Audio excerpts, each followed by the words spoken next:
விருச்சிக ராசிக்குண்டான ஏப்ரல் மாத பலன்களை பற்றி பார்க்கலாம். விருச்சிக ராசிக்கு 1 மற்றும் 6ஆம் அதிபதினு சொல்லக்கூடிய செவ்வாய் பகவான் பார்த்துட்டிங்கன்னா உங்களுடைய ராசிக்கு 4ஆம் வீட்டில் சனியோடு இருக்கார். பொதுவாக ராசி அதிபதி 4ஆம் வீட்டில் இருந்தால் வீடு மனை சொத்துக்கள் வாங்கக்கூடிய ஒரு அமைப்பு, ஆரோக்கியம் கொஞ்சம் செழிப்பாக இருக்கக்கூடிய ஒரு சூழ்நிலைகள். அதே போல் 4ஆம் இடம் அப்படிங்கிறது பார்த்திங்கன்னா ஏதாவது ஒரு வடிவங்கள் ஒரு நிம்மதி, மனசு ஒரு நிம்மதியாக இருக்கக்கூடிய அமைப்பு தான் இந்த 4ஆம் இடம் கொடுக்கும். ஆனால் இங்கே யார் இருக்காருன்னா செவ்வாய் இருக்கார். பொதுவாக சனி செவ்வாய் சேர்க்கை அப்படிங்கிறது அவ்வளோ ஒன்றும் சிறப்பான சேர்க்கை கிடையாது. அப்போது ஒரு போராட்டம் இருந்துக்கிட்டே இருக்கும். அப்போ இந்த டைமில் ஏதாவது வண்டி வாங்கக்கூடிய ஒரு அமைப்பு, வீடு வாங்குறது, இடம் வாங்குறது, அந்த மாதிரி ஒரு பேச்சுவார்த்தைகள் இருந்தால் பல முறை யோசிச்சு பண்ணுங்க, அல்லது ஒரு போராட்டத்துக்கு அப்புறம் தான் அது நடக்கும் அப்படிங்கிற அமைப்பையும் ஏற்படுத்தி கொடுத்துரும். அவரே உங்களுக்கு 6ஆம் அதிபதி ஆகி 4ஆம் வீட்டில் இருக்கிறதுனால ஆரோக்கியத்தில் கொஞ்சம் கவனமாக இருங்க. ஏதாவது ஒரு நோய் தொந்தரவுகள் நிச்சயமாக ஏற்படுவதற்கு வாய்ப்புகள் உண்டு. ஏதாவது ஒரு வழியில் உங்களுக்கு இந்த சனி செவ்வாய் சேர்க்கை அப்படிங்கிறது இந்த மாதம் முழுவதும் கண்டிப்பாக இருக்கிறதுனால ஏதாவது ஒரு வழியில் நோய்க்காக செலவு செஞ்சே தீரணும் அப்படிங்கிற அமைப்பையும் இந்த விருச்சிக ராசி மற்றும் விருச்சிக லக்னக்காரர்களுக்கு ஒரு அமைப்பாக இருக்கு. அடுத்து 2 மற்றும் 5ஆம் அதிபதினு சொல்லக்கூடிய குரு பகவான் மறைகிறார். 2ஆம் அதிபதி தனஸ்தானாதிபதி 6ல் இருக்கிறார். பொதுவாக தனஸ்தானாதிபதி 6ல் இருந்தால் காசு பணம் அப்படிங்கிறது வருவதற்கு கொஞ்சம் சிரமமாக இருக்கும். அது 2ங்கிறது பணம் அப்படிங்கிறது மட்டும் இல்லாமல் குடும்பஸ்தானம், உங்களுடைய பேச்சு, இதுக்கு எல்லாமே ஒரு மதிப்பு இல்லாமல் இருக்கும்.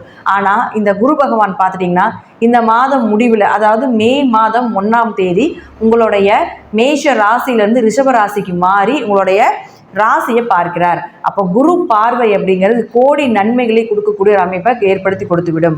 அப்போ நிச்சயமாக இந்த குரு பகவான் இந்த மாதத்தினோட அவருடைய வேலையை நிறுத்தி விடுவார்.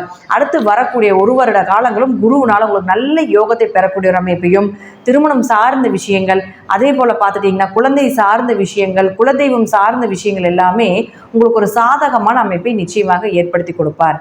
அடுத்து உங்களுடைய ராசிக்கு 7 மற்றும் 12ஆம் அதிபதினு சொல்லக்கூடிய சுக்கிரன் உச்சமாகிறார் இல்லைங்களா.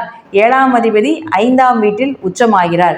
நிச்சயமாக திருமணம் இந்த மாதம் உங்களுக்கு உங்கள் குடும்பத்தில் ஒரு சுப நிகழ்ச்சிகள், அதே போல் திருமணம் சார்ந்த விஷயங்கள், ஒரு பேச்சுவார்த்தை நடப்பதற்குண்டான வாய்ப்புகளையும் ஏற்படுத்தி கொடுப்பார். வெளிநாடு வெளியூர் பயணங்கள் அப்படிங்கிறது நிச்சயமாக உண்டு. 7ஆம் இடம் மட்டும் இல்லாமல் இவர் 12ஆம் அதிபதியும் ஆகிறதுனால 12ஆம் அதிபதின்னு சொல்லக்கூடிய சுக்கிரன் உச்சமாகி ராகுவோட சேரும் பொழுது இது நிச்சயமாக உங்களுக்கு வெளிநாட்டு பயணத்தையும், வெளியூர் பயணம், அதாவது படிப்பு சார்ந்த விஷயம், முதல் தான் படிப்புன்னு சொல்கிறோம். அப்போ படிப்பு சார்ந்த விஷயத்துக்காக வெளிநாடு போகலான்னு இருக்கீங்கன்னா இந்த காலகட்டங்கள் பேச்சுவார்த்தை நடத்துனீங்கன்னா நிச்சயமாக அது உங்களுக்கு சாதகமாக கிடைப்பதற்குண்டான வாய்ப்பையும் ஏற்படுத்தி கொடுப்பார். அதே போல் 7ஆம் இடம் அப்படிங்கிறது வியாபாரம் சொல்கிறதுனால வியாபாரத்தில் நல்ல லாபத்தை கொடுக்கக்கூடிய ஒரு அமைப்பையும் ஏற்படுத்தி கொடுப்பார். அதே போல் 7ஆம் இடம் அப்படிங்கிறது பார்ட்னர் போட்டு தொழில் பண்ணிட்டு இருக்கக்கூடிய ஒரு சூழ்நிலைகள் கொடுக்கறதுனாலையும், பார்ட்னர் போட்டு தொழில் பண்ணிட்டு இருக்கக்கூடியவர்களுக்கும் நல்ல லாபத்தையும், பார்ட்னர் போட்டு தொழில் பண்ணலாமா அப்படிங்கிற ஒரு எண்ணத்தையும் நிச்சயமாக இந்த சுக்கிர பகவான் ஏற்படுத்தி கொடுப்பார். அடுத்தவங்களுடைய ராசிக்கு 8 மற்றும் 11ஆம் அதிபதினு சொல்லக்கூடிய புதன் பகவான் அப்படின்னு சொல்லக்கூடியவர் 5ஆம் வீட்டில் இருக்கார். பொதுவாக 8ஆம் அதிபதி 5ஆம் வீட்டில் இருக்கிறது மிகப்பெரிய ஒரு யோகங்க. ஜோதிட ஞானம் கிடைக்கும், தெய்வீக சிந்தனைகள் இதெல்லாமே அதிகரிக்கும். அதே போல் 8ஆம் இடம் அப்படிங்கிறது உயில் சொத்துன்னு சொல்லுவோம். அப்போ உங்கள் குழந்தைகளுக்கு சொத்துக்களை பகிர்ந்து கொடுக்கக்கூடிய ஒரு அமைப்பு.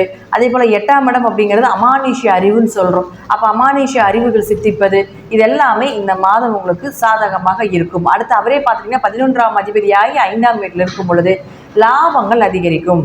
உங்களுடைய 5ஆம் இடங்கிறது குழந்தைகள்னு சொல்கிறோம். அப்போது 11ஆம் இடங்கிறது லாபம்னு சொல்கிறோம். அது மட்டும் இல்லாமல் ஆசைகள்னு சொல்கிறோம். அப்போ உங்கள் குழந்தைகளுடைய ஆசைகளை நிறைவேற்றுவது, பெரிய பெரிய எண்ணங்கள் நிறைவேறுவது இதெல்லாமே உங்களுக்கு கிடைக்கும். 5ஆம் இடம் அப்படிங்கிறது குலதெய்வத்தையும் சொல்கிறதுனால குலதெய்வ கோயிலுக்கு குடும்பத்தோடு சென்று வரக்கூடிய ஒரு அமைப்பு இதெல்லாமே இந்த மாதம் விருச்சிக ராசி மற்றும் விருச்சிக லக்னக்காரர்களுக்கு நிச்சயமாக நடப்பதற்குண்டான வாய்ப்புகள் உண்டு.